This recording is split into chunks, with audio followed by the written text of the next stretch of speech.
अब जरा आपको ये जो तस्वीर दिखा रहे हैं इसे ध्यान से देखिए, जहां पाकिस्तानी सेना को ही बंधक बना लिया। ये देखिए कैसे बांध कर रस्सियों में बाहर ले जाया जा रहा है, बाहर फेंक दिया जा रहा है कि अपनी सीमा में रहो, हमारी सीमा में आने की सोचने की जरूरत नहीं है। ये वही तस्वीर है जहां रस्सियों से बांधा जा रहा है। ये हश्र हो रहा है पाकिस्तानी सेना का।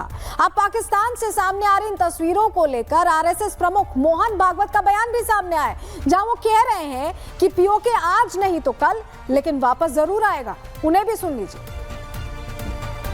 हमारा एक घर है, परिस्थिति ने हमको उस घर से यहाँ भेजा है, क्योंकि वो घर और ये घर अलग नहीं है, पूरा भारतवर्ष एक घर है। परंतु हमारे घर का एक कमरा जिसमें मेरा टेबल कुर्सी कपड़ा वड़ा रहता था, वो किसी ने हथियाया है। कल मुझे उसको वापस लेके वहां फिर से अपना डेरा डालना है। देखिए, आरएसएस प्रमुख का कहना है कि पीओके वापस लेने का समय आ चुका है। तो इस बात से कांग्रेस सांसद इमरान मसूद को किस तरह मिर्ची लगी है, उनका बयान सुनिए। आपके बस का नहीं है, आपके बस का नहीं है। आपकी सरकार है और आपकी सरकार बटन दबा करके युद्ध रोक देती है, तो आपके बस का नहीं है। तो ऐसी बातें मत करें कि आप ले लेंगे, आपके बस का नहीं है। देखिए, अब इमरान मसूद को कितनी भी मिर्ची क्यों न लगे, लेकिन पीओके लाने का इंतजाम तो कर दिया गया है। एक तरफ वहां की आवाम सेना को मार रही है, तो वहीं दूसरी तरफ आतंकियों को भी कोई अज्ञात निपटा रहा है। जहां आज गिलगिट में जज इनायत रहमान और मौलाना काजी पर किसी अज्ञात ने हमला कर दिया। तो ये जो दो तस्वीरें वो बता रही हैं कि कैसे अपने आप बखूबी हिसाब हो रहा है। थोड़ी इस पर आपको डिटेल दे देते हैं कि कैसे पीओके वापस हमारे पास आने जा रहा है, क्यों हम ऐसा कह रहे हैं। जरा ग्राफिक्स के जरिए पूरी जानकारी देते हैं। देखिए, पीओके में लंबे समय से विरोध प्रदर्शन चल रहे, वो तस्वीरें हम आपको प्रहार में दिखा भी रहे हैं। पाकिस्तानी सेना पर बड़े हमले हुए हैं, पीओके में बंधक बनाई गई है पाकिस्तानी सेना, पाकिस्तानी लोग, पाकिस्तानी पुलिस, और वर्दियां कैसे बेची गई थी वो तो हमने आपको दिखाया था। बलूचिस्तान में भी टीटीपी के हमले तेज हो गए। गिलगिट बल्टिस्तान में अब विद्रोह की आग भड़क चुकी। गिलगिट बल्टिस्तान में धारा 144 लागू की है और 1 महीने के लिए वहां पर कर्फ्यू लगा दिया, इम्पोज कर दिया है कर्फ्यू पाकिस्तान ने। बैठकों और रैलियों पर भी प्रतिबंध लगाया गया है। पुलिसकर्मियों के टिकटॉक चलाने पर बैन कर दिया गया है। गिलगित और बल्टिस्तान में गोलीबारी की घटनाएं आम होती जा रही हैं, बार बार हो रही हैं, और डरी पाकिस्तानी पुलिस ने कर्फ्यू इस लिहाज से लगाया कि वो जो हालात हैं उन्हें संभाल सकें। तो एक तरफ बिहार चुनाव की तारीख सामने आए, तो वहीं लगता है कि पीओके वापस लाने की भी तैयारी सामने ही आने वाली है, और उसको लेकर किस तरह से पूरा खाका तैयार हो चुका है, रिपोर्ट के जरिए आपको बताते हैं। पहले तस्वीर उस जन्नत की है जिसका एक टुकड़ा आज शैतानों के हाथ में है। जन्नत का ये हिस्सा पाकिस्तान की जहालत से जहन्नुम में तब्दील हो चुका है। वहीं दूसरी तस्वीर उस हकीकत की है जो पाकिस्तानी सेना की वर्दी पर लगे आतंकी ठप्पों की गवाही देती है। अपनी पैदाइश के 78 सालों में पाकिस्तान ने 72 हुरों का ख्वाब देखा। इस ख्वाब को अमल में लाने के लिए न जाने कितने मसूद आए, कितने कसाब आए, कितने रहमान आए, लेकिन उनका हूर वाला ख्वाब भारत ने पूरा नहीं होने दिया। आज की हकीकत तो कुछ यूं है कि भारत सिर्फ देख रहा है।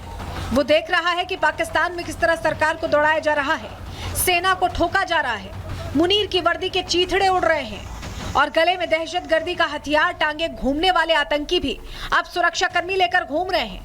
और उसके पीछे की वजह है ये दो तस्वीरें। पीओके के गिलगिट बल्टिस्तान में आतंकियों के 2 समर्थकों को दिन दहाड़े किसी अज्ञात ने ठोक दिया। ये वो अज्ञात है जिन्हें पाकिस्तान की सेना ने ही पालने पोसने का काम किया, लेकिन आज ये अपने ही मुल्क में सुरक्षित नहीं है।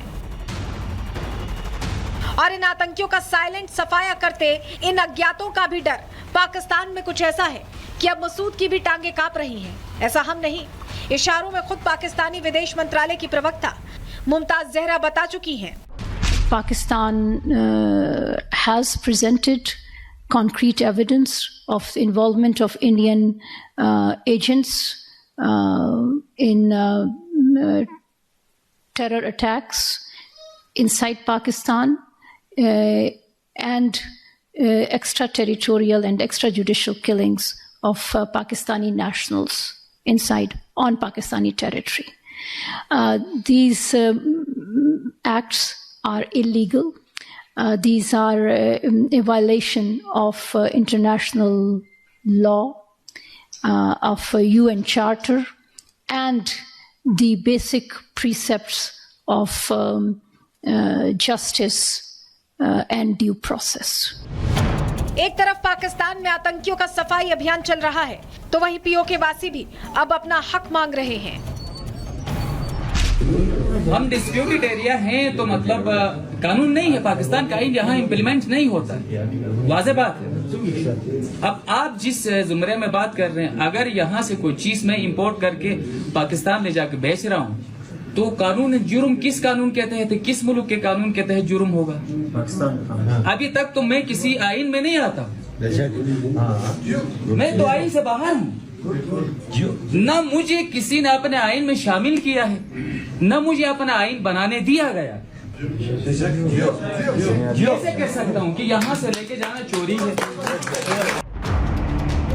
बात सिर्फ पीओके तक ही सीमित नहीं है। बलूचिस्तान से लेकर कराची तक पूरे पाकिस्तान में क्रैक आ चुका है। आतंकी सीलन ने मुल्क को मिट्टी में मिलाने का इंतजाम कर दिया है।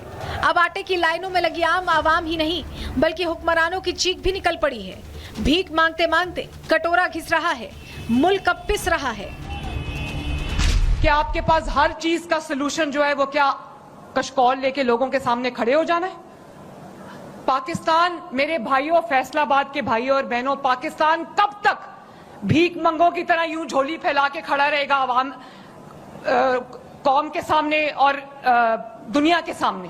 क्या इज्जत है पाकिस्तान की कि जब कुछ होता है मांगने आ जाते हैं? पाकिस्तान का अब आखिरी अंजाम क्या होगा, इसका इशारा उन तस्वीरों से मिलता है जहां सेना की वर्दी को चौराहों पर लटका दिया गया है। आतंकी मजदूरी करते नजर आते हैं, हुक्मरान देश की मिट्टी का ही दाम लगवा रहे हैं और आम आवाम सड़कों पर मशाल लेकर निकल पड़ी है। Bureau report, Republic Bharat. अब जरा आपको ये जो तस्वीर दिखा रहे हैं इसे ध्यान से देखिए, जहां पाकिस्तानी सेना को ही बंधक बना लिया। ये देखिए कैसे बांध कर रस्सियों में बाहर ले जाया जा रहा है, बाहर फेंक दिया जा रहा है कि अपनी सीमा में रहो, हमारी सीमा में आने की सोचने की जरूरत नहीं है। ये वही तस्वीर है जहां रस्सियों से बांधा जा रहा है। ये हश्र हो रहा है पाकिस्तानी सेना का। अब पाकिस्तान से सामने आ रही इन तस्वीरों को लेकर आरएसएस प्रमुख मोहन भागवत का बयान भी सामने आया, जहां वो कह रहे हैं कि पीओके आज नहीं तो कल लेकिन वापस जरूर आएगा। उन्हें भी सुन लीजिए। हमारा एक घर है, परिस्थिति ने हमको उस घर से यहाँ भेजा है, क्योंकि वो घर और ये घर अलग नहीं है, पूरा भारतवर्ष एक घर है।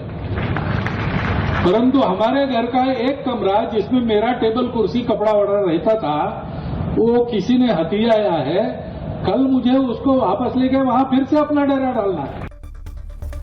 देखिए आरएसएस प्रमुख का कहना है कि पीओके वापस लेने का समय आ चुका है। तो इस बात से कांग्रेस सांसद इमरान मसूद को किस तरह मिर्ची लगी है, उनका बयान सुनिए।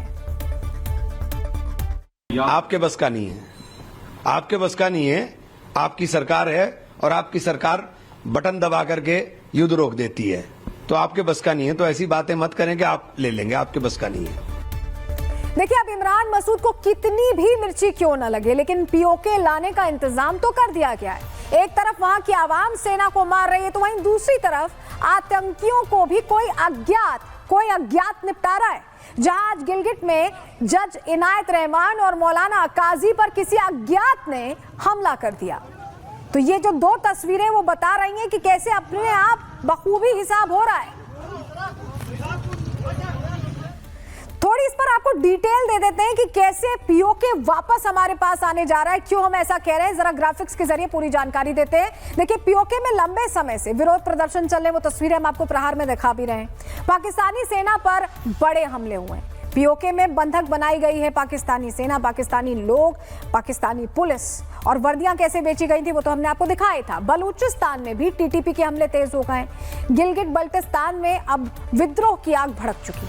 गिलगिट बल्टिस्तान में धारा 144 लागू की है और 1 महीने के लिए वहां पर कर्फ्यू लगा दिया, इम्पोज कर दिया है कर्फ्यू पाकिस्तान ने। बैठकों और रैलियों पर भी प्रतिबंध लगाया गया है। पुलिसकर्मियों के टिकटॉक चलाने पर बैन कर दिया गया है। गिलगिट और बल्टिस्तान में गोलीबारी की घटनाएं आम होती जा रही हैं, बार बार हो रही हैं। और डरी पाकिस्तानी पुलिस ने कर्फ्यू इस लिहाज से लगाया कि वो जो हालात हैं उन्हें संभाल सकें। तो एक तरफ बिहार चुनाव की तारीख सामने आए तो वहीं लगता है कि पीओके वापस लाने की भी तैयारी सामने ही आने वाली है। और उसको लेकर किस तरह से पूरा खाका तैयार हो चुका है, रिपोर्ट के जरिए आपको बताते हैं। पहले तस्वीर उस जन्नत की है जिसका एक टुकड़ा आज शैतानों के हाथ में है। जन्नत का ये हिस्सा पाकिस्तान की जहालत से जहन्नुम में तब्दील हो चुका है। वहीं दूसरी तस्वीर उस हकीकत की है जो पाकिस्तानी सेना की वर्दी पर लगे आतंकी ठप्पों की गवाही देती है। अपनी पैदाइश के 78 सालों में पाकिस्तान ने 72 हुरों का ख्वाब देखा। इस ख्वाब को अमल में लाने के लिए न जाने कितने मसूद आए, कितने कसाब आए, कितने रहमान आए, लेकिन उनका हूर वाला ख्वाब भारत ने पूरा नहीं होने दिया। आज की हकीकत तो कुछ यूं है कि भारत सिर्फ देख रहा है। वो देख रहा है कि पाकिस्तान में किस तरह सरकार को दौड़ाया जा रहा है, सेना को ठोका जा रहा है, मुनीर की वर्दी के चीथड़े उड़ रहे हैं और गले में दहशतगर्दी का हथियार टांगे घूमने वाले आतंकी भी अब सुरक्षा कर्मी लेकर घूम रहे हैं। और उसके पीछे की वजह है ये दो तस्वीरें। पीओके के गिलगिट बल्टिस्तान में आतंकियों के 2 समर्थकों को दिन दहाड़े किसी अज्ञात ने ठोक दिया। ये वो अज्ञात हैं जिन्हें पाकिस्तान की सेना ने ही पालने पोसने का काम किया, लेकिन आज ये अपने ही मुल्क में सुरक्षित नहीं है। और इन आतंकियों का साइलेंट सफाया करते इन अज्ञातों का भी डर पाकिस्तान में कुछ ऐसा है कि अब मसूद की भी टांगे कांप रही हैं। ऐसा हम नहीं, इशारों में खुद पाकिस्तानी विदेश मंत्रालय की प्रवक्ता मुमताज जहरा बता चुकी हैं। Pakistan has presented concrete evidence of the involvement of Indian agents in terror attacks inside Pakistan and extraterritorial and extrajudicial killings of Pakistani nationals on Pakistani territory. These acts are illegal. These are a violation of international law, of UN Charter, and the basic precepts of justice and due process. एक तरफ पाकिस्तान में आतंकियों का सफाई अभियान चल रहा है तो वहीं पीओके वासी भी अब अपना हक मांग रहे हैं। हम डिस्प्यूटेड एरिया हैं तो मतलब कानून नहीं है, पाकिस्तान का आइन यहाँ इम्प्लीमेंट नहीं होता, वाज़ेह बात है। अब आप जिस जुमरे में बात कर रहे हैं, अगर यहाँ से कोई चीज मैं इंपोर्ट करके पाकिस्तान ले जाके बेच रहा हूँ तो कानून जुर्म किस कानून के तहत, किस मुल्क के कानून के तहत जुर्म होगा? अभी तक तो मैं किसी आइन में नहीं आता, मैं तो आइन से बाहर हूँ। न मुझे किसी ने अपने आइन में शामिल किया है, न मुझे अपना आइन बनाने दिया गया। कैसे कह सकता हूँ कि यहाँ से लेके जाना चोरी है? बात सिर्फ पीओके तक ही सीमित नहीं है। बलूचिस्तान से लेकर कराची तक पूरे पाकिस्तान में क्रैक आ चुका है। आतंकी सीलन ने मुल्क को मिट्टी में मिलाने का इंतजाम कर दिया है। अब आटे की लाइनों में लगी आम आवाम ही नहीं बल्कि हुक्मरानों की चीख भी निकल पड़ी है। भीख मांगते मांगते कटोरा घिस रहा है, मुल्क अब पिस रहा है। क्या आपके पास हर चीज का सलूशन जो है वो क्या कशकौल लेके लोगों के सामने खड़े हो जाना है? पाकिस्तान, मेरे भाइयों, फैसलाबाद के भाइयों और बहनों, पाकिस्तान कब तक भीख मंगों की तरह यूं झोली फैला के खड़ा रहेगा आवाम, कौम के सामने और दुनिया के सामने? क्या इज्जत है पाकिस्तान की कि जब कुछ होता है मांगने आ जाते हैं? पाकिस्तान का अब आखिरी अंजाम क्या होगा, इसका इशारा उन तस्वीरों से मिलता है जहां सेना की वर्दी को चौराहों पर लटका दिया गया है। आतंकी मजदूरी करते नजर आते हैं, हुक्मरान देश की मिट्टी का ही दाम लगवा रहे हैं और आम आवाम सड़कों पर मशाल लेकर निकल पड़ी है। Bureau report, Republic Bharat.